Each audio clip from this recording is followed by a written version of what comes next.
Morning everyone, তোমরা সবাই কেমন আছো? নিশ্চয়ই ভালো আছো, সুস্থ আছো। দেখো সকাল সকাল একটু গরম জল দিয়ে মধুটা খেয়ে নিলাম। খেয়ে নেওয়ার পরে একটু বসে বসেই খাচ্ছিলাম। কালকে রাত্রে জানো তো মাথায় একটু তেল দিয়েছি, আজকে একটু শ্যাম্পু করবো, তো যেটা শ্যাম্পু করি তার আগের দিনটা মাথায় একটু বেশি করে তেল দিই।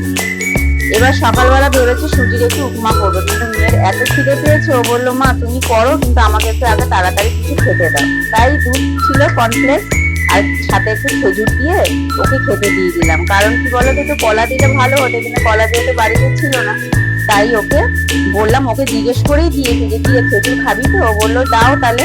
তা খেয়ে বলছে মা অনেকদিন পরে খাচ্ছি তো, খুব ভালো লাগছে। তা ওদিকে ওকে খেতে দিই, আমি তাড়াতাড়ি করে গরম জলটাও খেয়ে নিয়ে গ্যাসের মধ্যে কড়াইটা বসিয়ে দিয়ে তেলটা গরম হয়ে গেলে কিছুটা বাদাম ভালো করে ভেজে নেব। ভেজে নিয়ে তুলে রাখবো।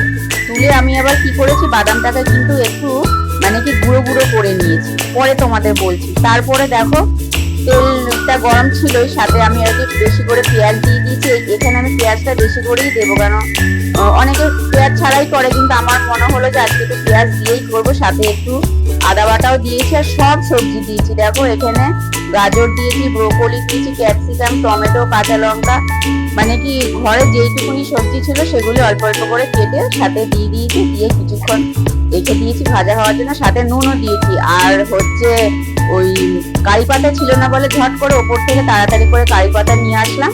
কারি পাতাগুলোকে আমি ছোট ছোট করে কেটে দিয়েছি। ওদিকে তো লঙ্কার গুঁড়ো, হলুদ গুঁড়ো, আর এদিকে গরম মশলা, সাথে বেশি করে একটু চিনি দিয়ে দিয়েছি। দিয়ে বেশি না, 2 চামচের মতো চিনি দিয়েছি, কেন একটু ঝাল ঝালও রাখবো, মিষ্টি মিষ্টি রাখবো। আর সুজিটা না কিছুক্ষণ আগে একটু ভিজিয়ে রেখেছিলাম। ভিজিয়ে রাখার পরে জানি একটু তাড়াতাড়ি করতে হবে। তারপরে সুজিটাও দিয়ে ভালো করে সব মশলার সাথে মিশিয়ে নেবো। মিশিয়ে নিয়ে তারপরে পরিমাণ মতো জল দিয়ে দেবো কিছুক্ষণ আর কি হওয়ার জন্য। তারপর ওই যে তোমাদের বললাম বাদামটাকে একটুখানি মানে একটু ছোট করে দিয়েছি, কারণ আমার ছেলে মেয়ে খেতে খেতে ওদের মুখে যদি বাদাম পড়ে না, বাদাম করে সাইড করে রেখে দেয়। আর কারি পাতাটাও ইচ্ছা করে একটু ছোট ছোট করে কেটেছি, কারণ কারি পাতাগুলো সাইড করে রাখে। তা মোটামুটি আজকে ব্রেকফাস্টটা সত্যি অসাধারণ হয়েছে। তা তোমরা ব্রেকফাস্টে কি করেছো ঝটপট কমেন্ট করে জানিও তো।